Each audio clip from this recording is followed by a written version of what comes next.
The Fault in Our Stars Chapter 3. I stayed up pretty late that night reading The Price of Dawn. Spoiler alert, The Price of Dawn is blood. It wasn't an imperial affliction, but the protagonist, Staff Sergeant Max Mayhem, was vaguely likable despite killing, by my count, no fewer than 118 individuals in 284 pages. So I got up late the next morning, a Thursday. Mom's policy was never to wake me up, because one of the job requirements of professional sick person is sleeping a lot, so I was kind of confused at first when I jolted awake with her hands on my shoulders. "It's almost 10, she said. "Sleep fights cancer," I said. I was up late reading.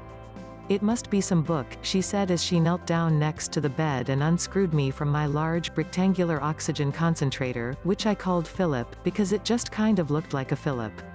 Mom hooked me up to a portable tank and then reminded me I had class. "Did that boy give it to you?" she asked out of nowhere. "By it, do you mean herpes?" "You are too much," Mom said. "The book, Hazel." "I mean the book." "Yeah, he gave me the book." "I can tell you like him," she said, eyebrows raised, as if this observation required some uniquely maternal instinct. I shrugged. "I told you support group would be worth your while." "Did you just wait outside the entire time?" "Yes. I brought some paperwork." "Anyway, time to face the day, young lady." "Mom." "Sleep. Cancer. Fighting." "I know, love, but there is class to attend. Also, today is." The glee in Mom's voice was evident. "Thursday? Did you seriously forget?" "Maybe." "It's Thursday, March 29th, she basically screamed, a demented smile plastered to her face. "You are really excited about knowing the date." I yelled back. "Hazel.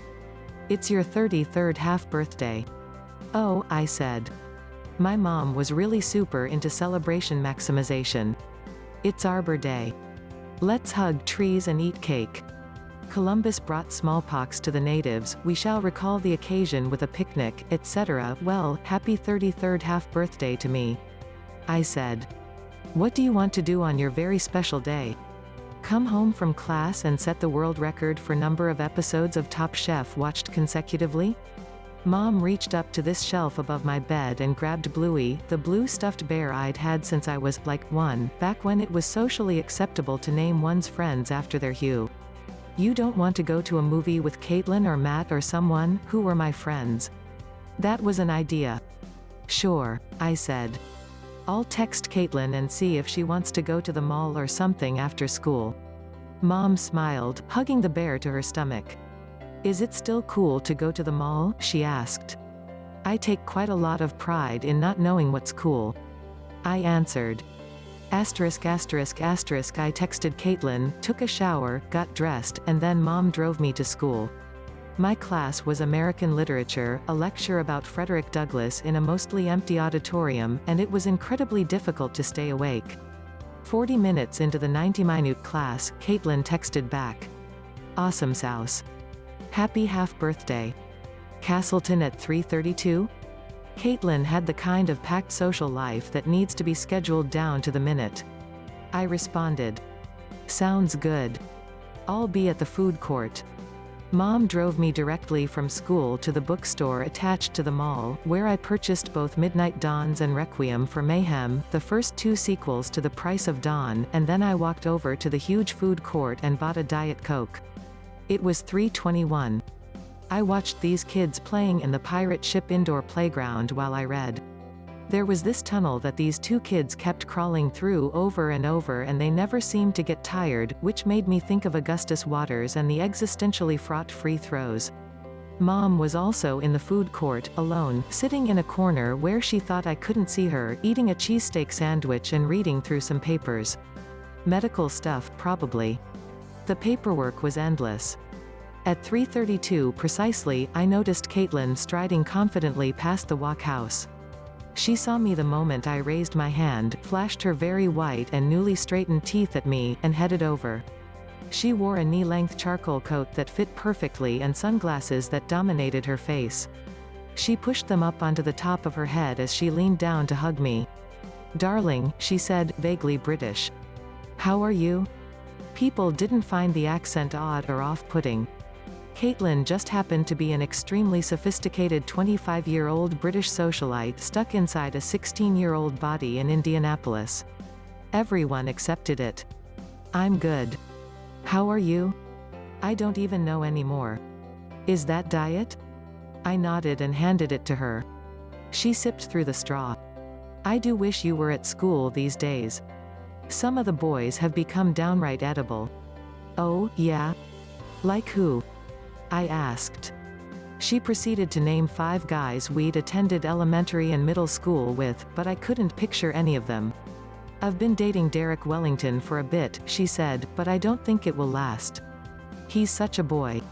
But enough about me. What is new in the Hazelverse? Nothing, really, I said. Health is good? The same, I guess. Phalanxophore, she enthused, smiling. So you could just live forever, right? Probably not forever, I said. But basically, she said. What else is new? I thought of telling her that I was seeing a boy, too, or at least that I'd watched a movie with one, just because I knew it would surprise and amaze her that anyone as disheveled and awkward and stunted as me could even briefly win the affections of a boy. But I didn't really have much to brag about, so I just shrugged. What in heaven is that? Asked Caitlin, gesturing to the book. Oh, it's sci-fi. I've gotten kinda into it. It's a series. I am alarmed. Shall we shop? We went to this shoe store. As we were shopping, Caitlin kept picking out all these open-toed flats for me and saying, these would look cute on you, which reminded me that Caitlin never wore open-toed shoes on account of how she hated her feet because she felt her second toes were too long, as if the second toe was a window into the sole or something. So when I pointed out a pair of sandals that would suit her skin tone, she was like, yeah, but they will expose my hideous second toes to the public, and I said, Caitlin, you're the only person I've ever known to have toe-specific dysmorphia, and she said, what is that? You know, like when you look in the mirror and the thing you see is not the thing as it really is. Oh. Oh, she said. Do you like these? She held up a pair of cute but unspectacular Mary Janes, and I nodded, and she found her size and tried them on, pacing up and down the aisle, watching her feet in the knee-high angled mirrors. Then she grabbed a pair of strappy hooker shoes and said, is it even possible to walk in these? I mean, I would just die, and then stopped short, looking at me as if to say I'm sorry, as if it were a crime to mention death to the dying. You should try them on. Caitlin continued, trying to paper over the awkwardness. I'd sooner die, I assured her. I ended up just picking out some flip-flops so that I could have something to buy, and then I sat down on one of the benches opposite a bank of shoes and watched Caitlin snake her way through the aisles, shopping with the kind of intensity and focus that one usually associates with professional chess. I kind of wanted to take out Midnight Dawns and read for a while, but I knew that'd be rude, so I just watched Caitlin. Occasionally she'd circle back to me clutching some closed-toe prey and say, this, and I would try to make an intelligent comment about the shoe, and then finally she bought 3 pairs and I bought my flip-flops, and then as we exited she said, anthropology? I should head home actually. I said. I'm kinda tired. Sure, of course, she said. I have to see you more often, darling. She placed her hands on my shoulders, kissed me on both cheeks, and marched off, her narrow hips swishing. I didn't go home, though. I'd told Mom to pick me up at 6, and while I figured she was either in the mall or in the parking lot, I still wanted the next 2 hours to myself. I liked my mom, but her perpetual nearness sometimes made me feel weirdly nervous. And I liked Caitlin, too. I really did. But 3 years removed from proper full-time schoolic exposure to my peers, I felt a certain unbridgeable distance between us. I think my school friends wanted to help me through my cancer, but they eventually found out that they couldn't. For one thing, there was no through. So I excused myself on the grounds of pain and fatigue, as I often had over the years when seeing Caitlin or any of my other friends. In truth, it always hurt. It always hurt not to breathe like a normal person, incessantly reminding your lungs to be lungs, forcing yourself to accept as unsolvable the clawing scraping inside-out ache of underoxygenation. So I wasn't lying, exactly. I was just choosing among truths. I found a bench surrounded by an Irish gift store, the fountain pen emporium, and a baseball cap outlet, a corner of the mall even Caitlin would never shop, and started reading Midnight Dawns. It featured a sentence-to-corpse ratio of nearly 1:1, and I tore through it without ever looking up. I liked Staff Sergeant Max Mayhem, even though he didn't have much in the way of a technical personality, but mostly I liked that his adventures kept happening. There were always more bad guys to kill and more good guys to save. New wars started even before the old ones were won. I hadn't read a real series like that since I was a kid, and it was exciting to live again in an infinite fiction. 20 pages from the end of Midnight Dawns, things started to look pretty bleak for Mayhem when he was shot 17 times while attempting to rescue a blonde, American, hostage from the enemy. But as a reader, I did not despair. The war effort would go on without him. There could, and would, be sequels starring his cohorts, Specialist Manny Loco and Private Jasper Jacks and the rest. I was just about to the end when this little girl with barreted braids appeared in front of me and said, "What's in your nose?" And I said, it's called a cannula. These tubes give me oxygen and help me breathe." Her mother swooped in and said, "Jackie," disapprovingly, but I said, No, it's okay, because it totally was, and then Jackie asked, would they help me breathe, too? I dunno. Let's try.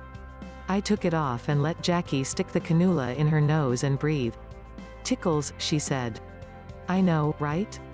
I think I'm breathing better," she said. "Yeah? Yeah. Well," I said, "I wish I could give you my cannula, but I kind of really need the help." I already felt the loss. I focused on my breathing as Jackie handed the tubes back to me. I gave them a quick swipe with my t-shirt, laced the tubes behind my ears, and put the nubbins back in place. "Thanks for letting me try it," she said. "No problem." "Jackie," her mother said again, and this time I let her go. I returned to the book, where Staff Sergeant Max Mayhem was regretting that he had but one life to give for his country, but I kept thinking about that little kid, and how much I liked her. The other thing about Caitlin, I guess, was that it could never again feel natural to talk to her. Any attempts to feign normal social interactions were just depressing because it was so glaringly obvious that everyone I spoke to for the rest of my life would feel awkward and self-conscious around me, except maybe kids like Jackie who just didn't know any better. Anyway, I really did like being alone. I liked being alone with poor Staff Sergeant Max Mayhem, who, oh, come on, he's not going to survive these 17 bullet wounds, is he? Spoiler alert, he lives.